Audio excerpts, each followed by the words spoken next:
may dumarating ba yung naiiyak ka? Bakit? Walang tingin. Kasi, hindi dapat minsan yung mga nagawa natin mali, naisip natin, nakakahiya na bumalik pa tayo, di ba? Pero Dahil mahal tayo, okay lang po sa akin. Ayan po, just a heads up lamang po. In this video is pag-usapan po natin itong naging vlog ni Tita Lisa or ni Sweet Mary kay Luis kasama si Renzo nung pumunta nga po ito doon sa kanila. Kung saan nga po natanong ni Tita Lisa si Luis kung may pagkakataon ba or minsan is nahihiya ba siya kila Tekram. At yun nga po, umamin naman siya na yun nga, nahihiya nga daw po siya minsan kila Tekram, na nakahiya daw na bumalik doon kila Tekram. Kasi naiisip nga po niya yung pagkakamali na nagawa niya nung nakaraan at alam naman po natin kung ano po iyon. Pero nabanggit din po niya na dahil nga po sa pagmamahal ng Manalastas family, especially ni Tekram sa kanya, ay okay lamang po sa kanila na bumalik si Luis doon. Kaya nakakatuwa lamang po, di ba? Kasi alam mo yung si Luis kasi is merong kababaan ng loob, hindi siya hambog or something. Talagang iniisip niya yung consequence ng ng kanyang nagawa. At yun nga po, unti-unti nga po siyang bumabawi ngayon. At alam ko na kung sakali man na talagang tuluyang makabalik si Luis doon sa Tekram house or sa pamilya ni Tekram, sa Manalastas family, ay panigurado akong hindi na niya uulitin pa kung ano man ang naging kamalian niya noon. At alam ko na magagawa ito ni Luis, especially ngayon na siya na lang doon, kung babalik siya yung magiging panganay na doon. At alam ko na magagabayan niya ng maayos yung kanyang mga foster siblings, sila Ramshan, sila Jillian, tsaka si baby Vinvin. Kaya abangan po natin na makabalik talaga si Luis. Although nahihiya siya, pero alam ko na makakabalik si Luis doon sa Manalastas family. So ipagpatuloy po natin ang panonood. meron akong bisita. Dito muna kayo. Tangkad na Dito ni ka Luis. muna dito. At kasi, kaya naman kasi nung birthday mo, pupunta kami ng Manila.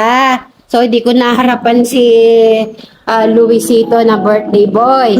Shoutout mo si Ma'am Joanna. Kasi lagi kang hinahanap niyan eh. Hello po, Ma'am Joanna. Gusto po kayo? Ready ka na ba sa akin tanong? Question and answer. Q&A pala to. Hindi, tatanong ko lang, di ba napakabongga ng iyong kaarawan? Ano yung napipil mo sa puso mo, kagalakan, yung mga nangyari sa'yo? Yung sobrang saya po kasi kahit na may mga nangyaring hindi maganda, sa kabila po doon, yung pagmamahal po nila. Ay, tumayo yung balahibo ko. Ha? Nakakatayo nga po ng balahibo. Tama po si Luis. Sa kabila nga po ng mga nangyari nung nakaraan is parang naging baliwala po lahat ng iyon. At mas nanaig po yung pagmamahal nila Tekram ng Manalastas family sa kanya at ng mga tao talaga na tunay na nagmamahal kay Luis. Ang dahilan nga po nun, palagi ko pong inuulit ito. Ang dahilan po nun ay yun nga pong kababaan ng loob ni Luis. Yung aminado siya sa kanyang pagkakamali tapos humingi siya ng tawad. Yun po yung pinaka nagustuhan talaga ng mga tao kay Luis, kaya mas lalo nga po siyang minahal. At ganun nga po naging sobrang bongga yung selebrasyon ng kanyang birthday. Dahil nga po lahat ng pumunta doon is lahat nga po 100% or mahigit 100% purong nagmamahal sa kanya at walang halo.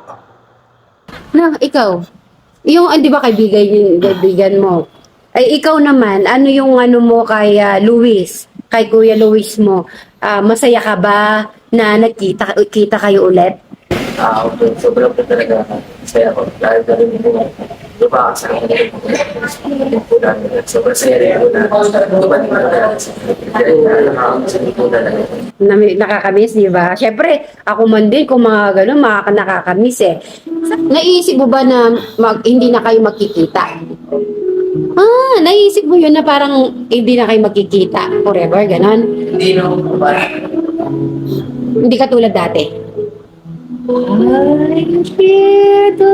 Siguro may naman si God, may reason naman, no?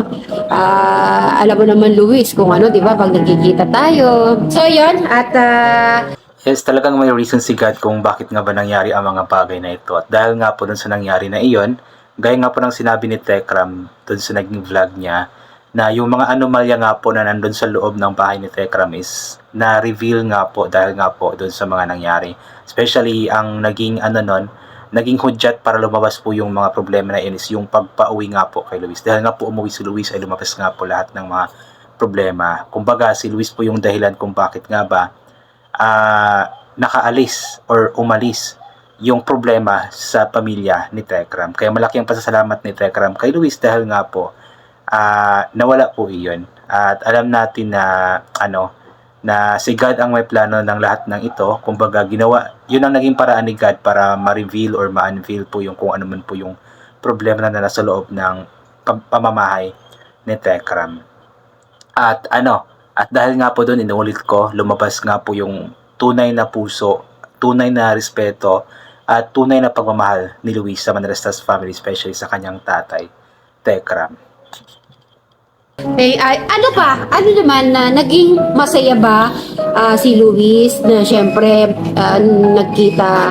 Yung bang na kayo ni tatay? Ano masasabi mo kay Nanay Jack at saka kay Tatay Ram? Ako po, sobrang bait po niya na, sobrang mahal po talaga. Yung tipo mo gagawin po dahil lang, masaya. Naging naman yung puso mo nung nagkita kayo ulit? Di ba masaya? Huwag ka na maiyak. Pero may dumarating ba yung naiiyak ka? Bakit? Walang dito na. Kasi, hindi dapat minsan yung mga nagawa natin mali, naisip natin, nakakahiya na bumalik pa tayo, di ba? Pero dahil mahal tayo.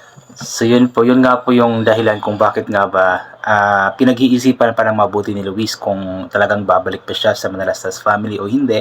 Dahil nga po andun pa rin talaga yung kanyang hiya dahil nga po sa kamalian na kanyang nagawa. Pero inuulit ko nga na wala na yun kila Tekram. Sa Manalastas family wala na po iyon. Kinalimutan na po nila iyon at alam nila na ngayon po is mas lumabas po yung puso ni Luis. At yun pong yung pinaka-importante sa lahat, yung kababaan ng loob, yung mas nangibabaw yung pagmamahal at respeto ni Luis sa Manalastas family.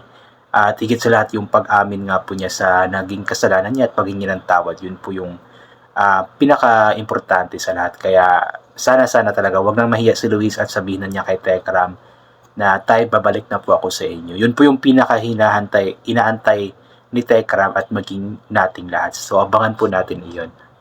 Ilang po sa akin. mas masakit din naman kung halimbawa hindi ka yes at saka kung hindi ka pupunta doon mas masasaktan sila. Nandun yung pinagsamahan, yung ilang taon, nandun yun dapat yung pwede kayong mag-usap alam mo naman lagi kayo nag-uusap ng tatay mo, si nanay mo, si lolo at saka si lola, diba? O si Kuya Steve, o si Tito Jude, diba? Nandun lahat sila. Basta Kuya Luis, lagi mong tatandaan, wag kahit anong problema dumating sa ating pamilya, tapos wag kang mahiya, lagi mong tatandaan. Mas gugustuhan ni nanay, tatay, lolo, lola na nandun ka rin na stay pag dumarating ka, pupunta ka sa bahay, wag kang mahiya. Okay? Tatandaan. Ito po kasi yung parang nung pumunta nga po si Luis doon is hindi nga po siya, natandaan niyo po yung biglang pumunta si Luis doon, nag-live po sila, tapos akala ni Tekram na nga po umuwi na si Luis, or actually umuwi na si Luis pero bumalik pala si Luis doon pero hindi siya pumunta kila Tekram, doon siya dumiretso sa sa Promised Land, tapos pumunta siya kila Sweet Mary. So yun po yung pinagtaka ni Tekram, bakit hindi pumunta or bumalik si Luis doon, andun naman sana siya. Kaya ito po yung pinapayo ni ngayon ni Sweet Mary, ni Tita Lisa, na huwag siyang mahiya kasi nga pamilya naman sila at kapag pamilya talaga nagdadamayan. Kung ano man po yung problema na nangyari is na-solve na po yun at dapat kalimutan na ni Luis yun. Kumbaga yung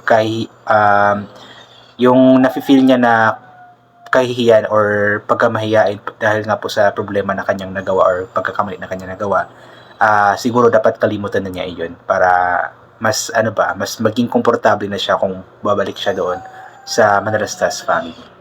Yan. Tapos, last question. Naging masaya ka sa pagbabalik. Sobra po. Sobra? Ay, ba sarap? Kagabi, di ba? Ang saya, di ba? Nasa lamesa kayo, kwentuhan. Si tatay mo, nasa harap. Di ba masaya? Lahat kayo masaya? Masaya. Ay, uwi ka ba? Uwi ka ba sa school? Ilang oras papunta sa school hanggang dito? 2. 2 hours. Pag weekend, pwede kang pupunta dito. At least, Ganun. kadaming bahay, kadaming mong puntahan, kahit saan. Huwag kang mahiya. Dami niyang pwedeng tirhan doon, dami niyang pwedeng tulugan, kaya dapat wag talaga siyang mahiya.